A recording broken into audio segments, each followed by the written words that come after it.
This is the eXtremeRate DIY replacement docking shell, or as they call it, the AiryDock. I think it's a pretty funny name, but it's also pretty accurate, but we're gonna roll with it. The version I'm using in today's video is the LED clear shell. They have a bunch of different styles on their website, which I would highly recommend checking out if this is something that piques your curiosity. The reason why I'm going with the clear shell is because I'm also going to get a clear shell for my Nintendo Switch and my Steam Deck. I want a retro feel for a lot of my electronics, so that's why I'm going with the clear style. With that being said, let's get into unpacking or unboxing all the goodies we got from eXtremeRate for this DIY kit. As soon as you open the box, you are greeted with the clear case itself, plus a bunch of extra bits like the back plastic and the side pieces. They also included a manual that shows you where to find the assembly instructions.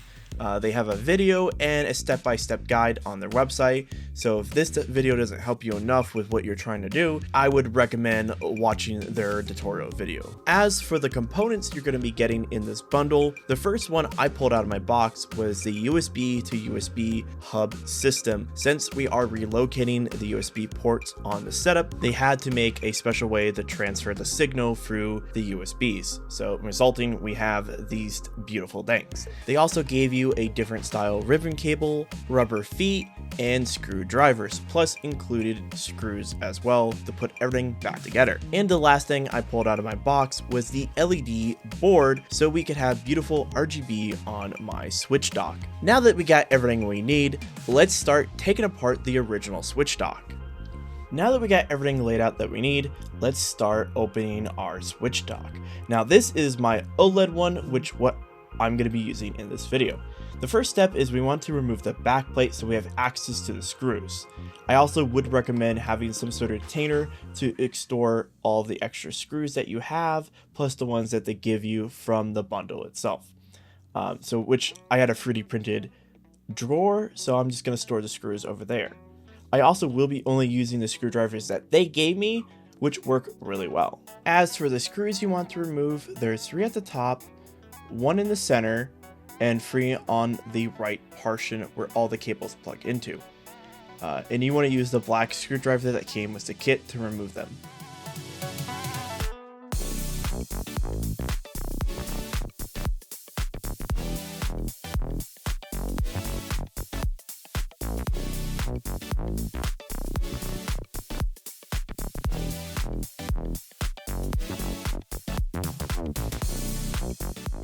Alright, now since we have them removed, you got to take out the screw at the bottom of the base to release this little corner off to the left. Use the prying tool to pull it up, and that will give you access to the last screw that we have to remove to take apart the back of our dock. Go ahead and use the yellow screwdriver to remove it.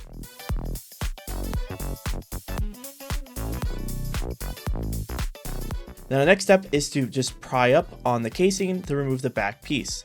This will give you access to the motherboard and of course the motherboard and the wire. The next thing you want to do is remove this back panel.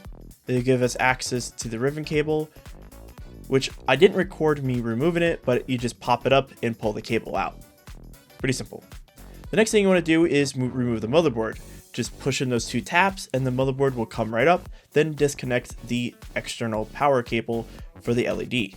And that is the Switch dock itself. That's all it is. It is a motherboard with a few plugins and the voltage regulator. Now we got the motherboard removed from the housing. We have to take out 4 screws from each side, and we also have to remove 4 screws on the back to release the housing of where the USB Type-C cable is that connects to the Switch itself.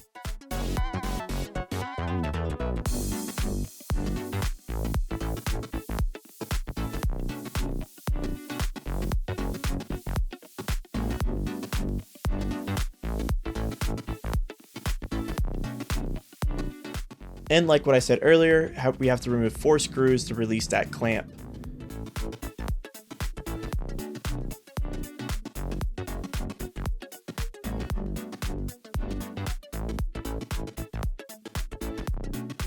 Now that we got it released, there will be 2 springs left at the bottom. We want to put them off to the side. We can either reuse them later down the road, or we could use the ones that came with the bundle. Our next step is to remove the inner housing of the switch dock. You want to pry or push in the top part of it and also pull apart the corners. This takes a bit to finagle, but you want to pull it out far enough that you can slide out the middle piece out through the bottom. And voila. Now we got pretty much everything taken apart. We still have a couple more things to unscrew because we got to get access to that light. The next thing you want to unscrew is this guide plate. There's 2 screws on left and right to remove, and then you want to pull it down and pull up and then push it out. Now that we have the guide removed, which was in pretty good shape on mine since I actually don't use my switch, all you want to do is take your 2 fingers and pull out that LED light. And that's it. We have removed everything we need from the switch dock itself. Now the next thing we need to do is go back to the part we originally removed, which allows you to connect to the switch itself. We have to remove the dust plate, which all it takes is a little pressure to pry it off, and it should pop right out, giving you access to 2 screws and the flexible cable, which we also have to disconnect from this unit. So first things first is remove the flexible cable, then go ahead and use your black screwdriver to remove the 2 bolts. Once you have done that, all that's left is the spring. To remove the spring, you have to use either your thumb or a tool to push it in to get it to pop out, which I used the tool itself, which worked pretty good. Pop out the spring and then finagle the black piece, which is kind of like a where the spring fits in between, and you want to push it out for the bottom. And that's it. Now we can start assembling everything back into the new case. The first thing I grabbed was the band cable that they gave us and connected it to the motherboard.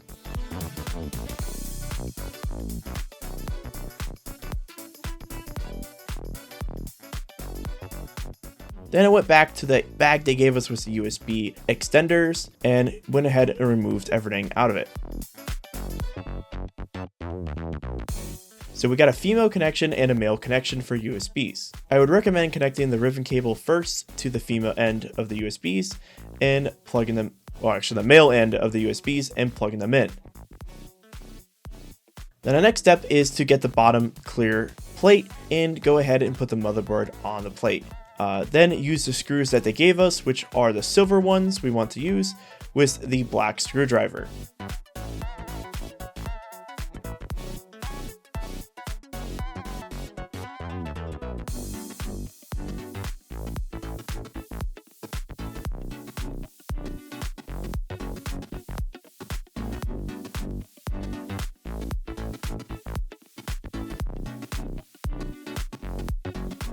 The next step is to grab the bag with the LED motherboard in it, pull that out. There should be a tiny little board that we need from it.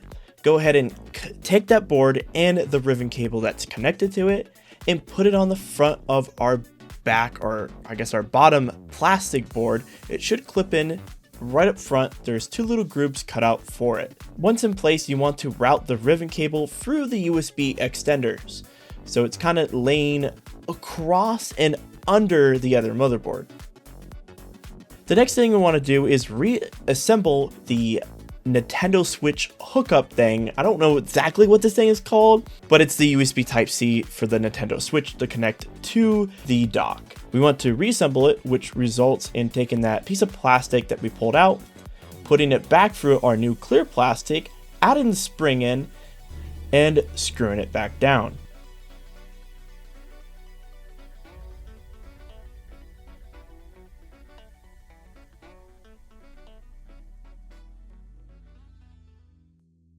And it should look something like this.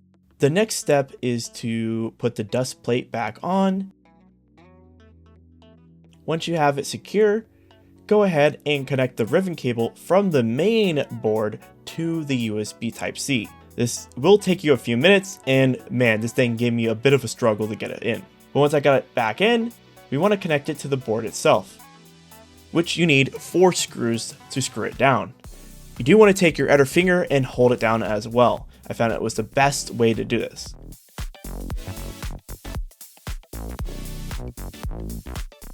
And this is what it looks like. Honestly, it's coming together.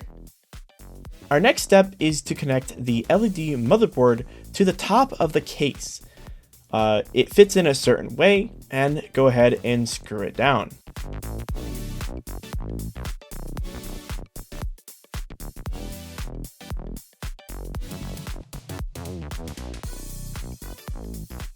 The next step is to take that little ribbon cable and connect it to our main USB ports. This was also a pain in the butt, but eventually I got it in, and then you want to screw it down. There are 3 screws to hold it in place. Also, just make sure that red and black cable, isn't screwed under everything else. And it should look something like this. The next step we want to do is take this little rubber piece that has kind of a rounded corner to it and connect it to this L bracket. Once you have done that, go ahead and fit it in the right corner of our dock. And that's how it should look on your end. The next thing you want to do is connect our LED light that we pulled off from the switch dock and connect it into the open connection with the 2 prongs. And you want to kind of put it in the center of where the dock system should be. The next thing you want to do is to connect the other power cable, the red and yellow or red and black, to the main board.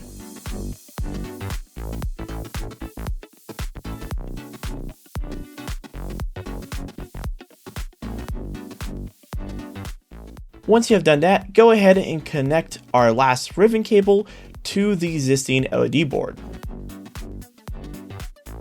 This will take a bit of fine tuning or adjusting. It was a pain in the butt.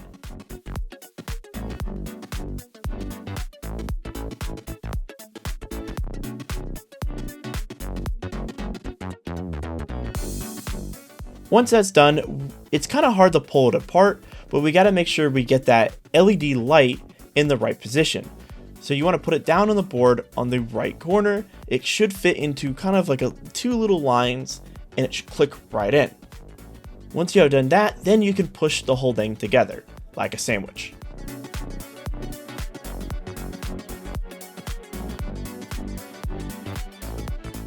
Now that we almost have the entire thing put together, the last part is to hook up the connector for the switch itself. Those springs that we had earlier, we want to take both springs and put them on these 2 little pointy sections next to the USB Type-C. The next thing you want to do is go ahead and grab the piece of plastic that goes over the USB Type-C and the guide for it. Go ahead and sit down the plastic with the USB Type-C hole cut out and take the piece that has the cutout for that and kind of edge it in, put the left side in first and then pry down the right. Eventually it will click in place like it did here. And it works. I was kind of surprised. It took me like a good 15 minutes to get it to work, but it's officially together. Then next to the last step is adding the guides next to the USB Type-C port. They're little rubber guides. They have lines for the rubber. And the last step is adding the rubber for the feet, which is pretty easy. You just have to pull off the stickers and place it on.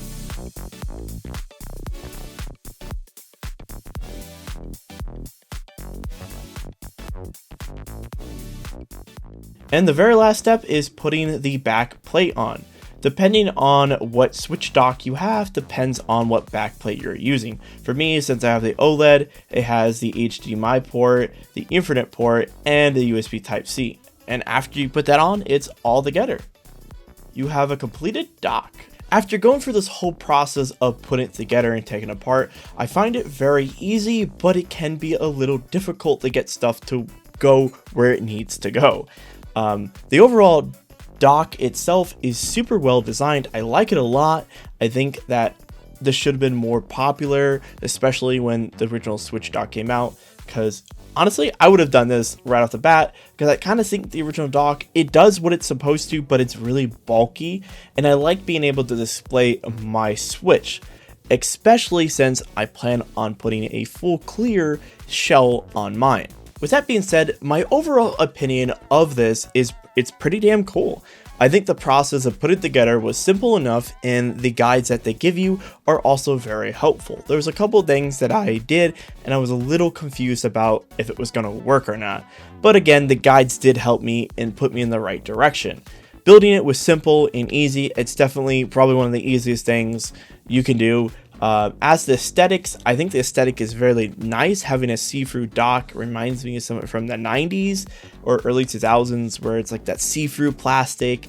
But the RGB just is on like a cookie on top of the cake. I know it's a terrible term, but it's just so nice. It looks very nice.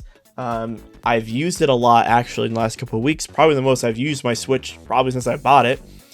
Testing out the dock and making sure it doesn't overheat, doesn't cause any issues. But as of like 2 weeks of use, I can say it works really well and I've had no problems. So hey, if this is something you want to do, go in hell and do it, man. There's nothing really stopping you. It's $36 on their website. Give it a shot. I think it's really cool. But hey, I'm gonna leave it there. You guys have a good one.